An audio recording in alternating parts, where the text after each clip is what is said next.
I got this super trucker coming up in the left-hand lane. He's in his Peterbilt 389, it looks like. Watch what it looks like when he passes me. It's gonna be a complete whiteout. Way worse than, this isn't a whiteout. Wait till what we're about to go through. I mean, there's really not much you can do. If you want to go faster, obviously you have to pass in the left-hand lane. It's just when you're passing in the left-hand lane, you create a really dangerous situation for the people in the right-hand lane because they can't see anything. It's not like they have poor or limited visibility. They have none. So I'm going to slow down, just so he can pass me. There he goes.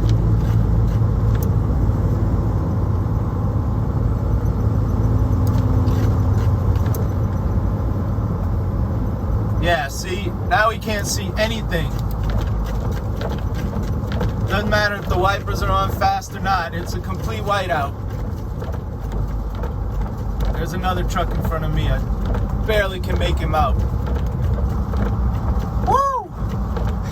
White out, baby, white out. The only reason I can see this truck in front of me is because I'm following him so close. But I kind of like following him close so I don't lose sight of him. Like if he starts to slow down, I'll know immediately that he's slowing down. If I back off, then I'll lose him. I won't be able to see him. If he starts slowing down, I could come up on him too fast, you know? So, matter of fact, I don't want to be behind him at all, so I'm going to go ahead and do what those two trucks did, and I'm going to pass. So what I'm driving in now is about 2 to 3 inches. Look how clear it is. As soon as you get away from these trucks, it just, your visibility goes way up. Now I'm in about 2 inches of fresh snow, unplowed, obviously. I don't want to drive into tracks that those previous 2 trucks made. I want to carve out my own tracks to get better traction, because they just smash down the snow, which makes it slicker. You want to drive into puffy, powdery stuff. It gives you way better traction. And now that I'm away, my visibility, now I can see about a half a mile. Well, you see what this video is going to be about. Winter driving. It got bad, y'all. Real bad. This is January 25th, 2022. I'm on I-70 West, crossing from Kansas into Colorado. And just watch. Okay, I feel like I might be getting close to somebody. I can't see him. You can't see him. But my visibility's gone way back down. Like there's another cloud of dust indicating that there's somebody up there. Otherwise, where would that dust? And there he is. Can you see him? Right in front of me, you can barely see the outline of a truck. Try to go around him safely. There he is. All right, let's see if we can pass him up. Oh, now he's speeding up like he doesn't want me to get around him. Yeah, so he sped up. I guess he don't want me passing him, so he's just gonna speed up. Now that I'm back behind him, he'll probably slow down again and we'll play this game. All right, I decided to pull over. You see my wipers are just covered in ice. I gotta knock that off because they're not really cleaning my windshield all that well, as you can tell. And the storm's supposed to get worse.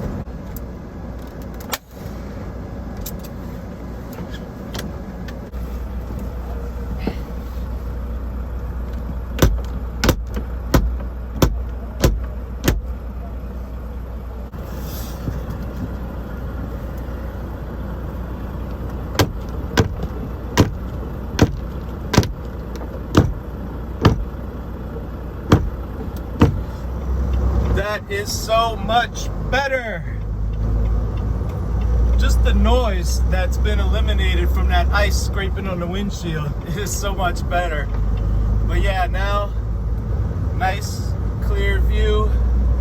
My visibility is still terrible, but at least the windshield, you can see through it. It's amazing that they don't have snow plows. I mean, look at it. The interstate is a white blanket. You can't even see the road. And they're like, nah, we don't need to plow that. It's just, sometimes I marvel at the level of incompetence and how unprepared these counties are and whatever jurisdictions. It's just unbelievable.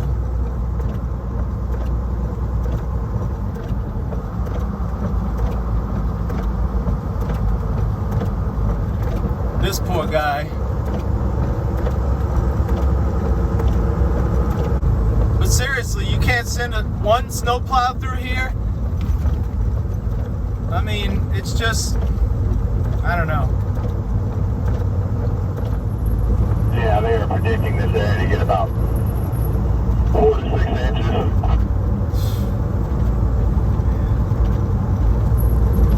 Yeah, I can handle the snow. I wish this fog would lift, though. I mean, that would help out a lot. Yeah, I'm pretty sure once we get into Colorado, the roads are going to clear up a little bit better because Colorado doesn't slack on theirs. Come up beside your flatbed. I got you, come on. Kind of sucks when you grow up in Wyoming. You used to this kind of stuff. Well, I grew up in Colorado. Yeah. Shit, I must be way out of my league. I grew up in New Orleans. Well, you're a long way from home up here. Hey, bro, whoa, whoa.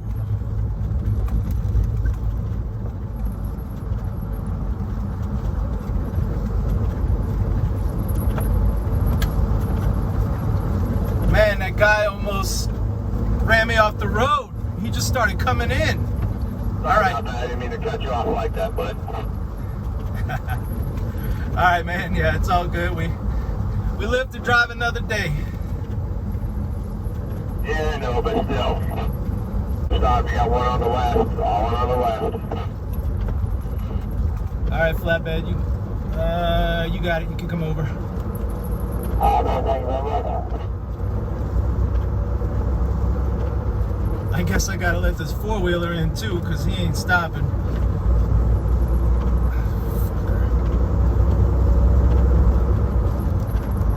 Boy, I look, they probably shut it down here in fucking Burlington. If it's this bad here in Kansas, I can only imagine what it's like between Burlington and Lyman. All right, y'all. I do not like this at all. This, I mean, look at the visibility. It's almost zero. You can't see the edge of the interstate. All you can do is follow the guy in front of you, you know, and hope that he don't drive into the ditch. Because obviously Kansas's plows are just, do they have them? Where are, I don't know. I mean, this is a disgrace, honestly. All right, I can't see the people in front of me anymore, so there's nobody to follow. There's no tracks. The only thing that keeps you on the road, if you look to the side, I'll point one out when we get to one. You see these little stakes sticking up? We just passed one. They have them on both sides of the road, and if you stay in between those, you know you're on the road. So otherwise, there's no lanes. There's not, all I see is white. I'm just driving into like the white abyss. Well, this is a situation. They closed the interstate. It got so bad. This is what it looks like. All these cars are just stopped on the interstate. We're all just sitting here. Apparently there's some truck that spun out and he's sideways blocking the exit ramp, so we can't even exit. There's 2 truck stops on this exit, but we can't take the exit. So I'm gonna get out and go see if I can help the guy. Nobody else will. And then there's some lady calling for help. She's a truck driver. She's saying, I got chains, but I never chained up before. So we'll go see if we can start clearing some trucks, then great. Otherwise, we're just sitting here with no truck stop. At this point, I got out of the truck and just started walking. all the way up the ramp. I saw the 2 truck drivers I was talking to on the CB, and I wanted to go look for this truck that was spun out or completely blocking the ramp. Turns out it's just truck drivers. You know, one guy says something and word spreads even though he's wrong. The guy was at almost to the top of the ramp, but it was an uphill ramp to, you know, you exit the interstate, go uphill, and you turn left or right. He couldn't make it. His tires started spinning, so he got to the side. So once I saw that, I turned back around, walked to the guys that I was talking to that were complaining that a truck was completely sideways. I said, hey, that truck's not sideways. You can get by him. It's a tight squeeze, but you can make it. I said, I'm going to go help him chain up so that he can get off the ramp and go to the truck stop too. All right, bud. I turn around, walk back up to the truck. There's another guy who's never chained up before. He's got his chains out. Look, man, I got to appreciate their tenacity. They're trying, you know, but just can't get them on. And then here comes the guy. You know, everybody's passing us up now. So that's where the video picks up. Well, I'm walking back to my truck. The guy don't have bungee straps. He don't have the tool. Whoa, I almost slipped. I did slip. I just didn't fall. He don't have the tool to lock. He's never chained up in his life. And he's stuck at the top of the ramp. We're going to get him going. Said he's going to buy me dinner. And guess what? He's an Alabama fan. You see, I got my LSU hoodie. He's got an Alabama jacket. He's got an Alabama sticker on the side of his truck. It's about 6 feet tall. So he's die-hard Bama. So told him, I said, look, next time you and your Bama buddies are talking trash about LSU guys, you just remember who came and saved you. Man, he bust out laughing. He gave me a fist bump. So, you know, it feels good to help somebody out, even if they are a Bama fan. There he goes up the ramp. It don't look like he's moving. Well, he's stopping now because a car's coming. I know he don't want to stop.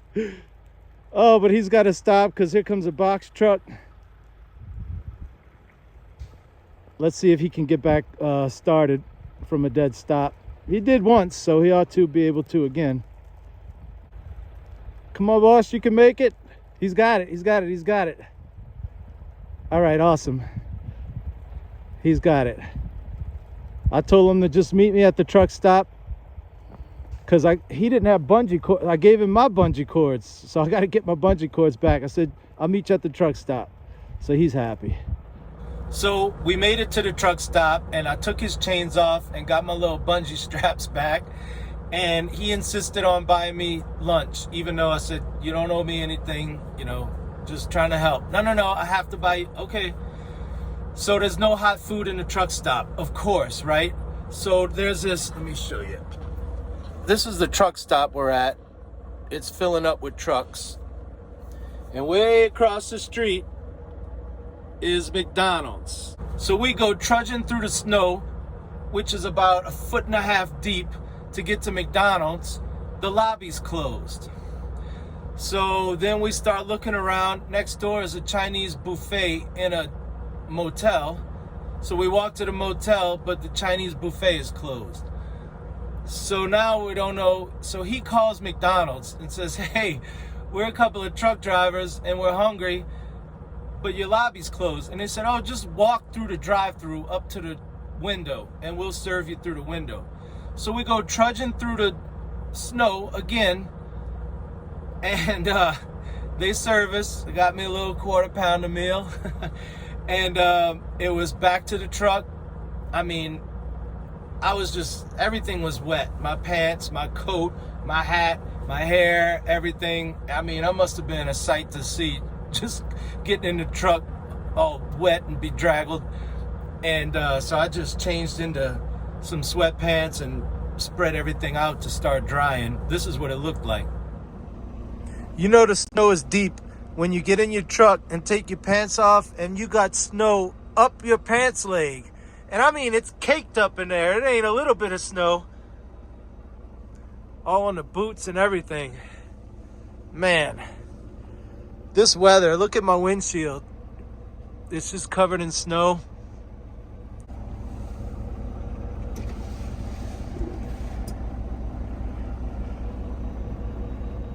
Well, that's it for today's video. I'm stuck here for the night because I don't have enough hours to make it back to Denver now. Even under perfect driving conditions, I've been waiting here so long, you know, I can't make it. So I'll just spend the rest of the day and the night here. I'll deliver in the morning. I got a 5 a.m. delivery, and it's like I'm 2 hours and 15 minutes away from Denver. It's I'm gonna have to leave real early, but that's life, right? C'est la vie. Okay, so if you enjoyed this video, please consider subscribing, or at least consider watching the next one. And I hope you enjoyed it. And until the next one, this is Jason signing out.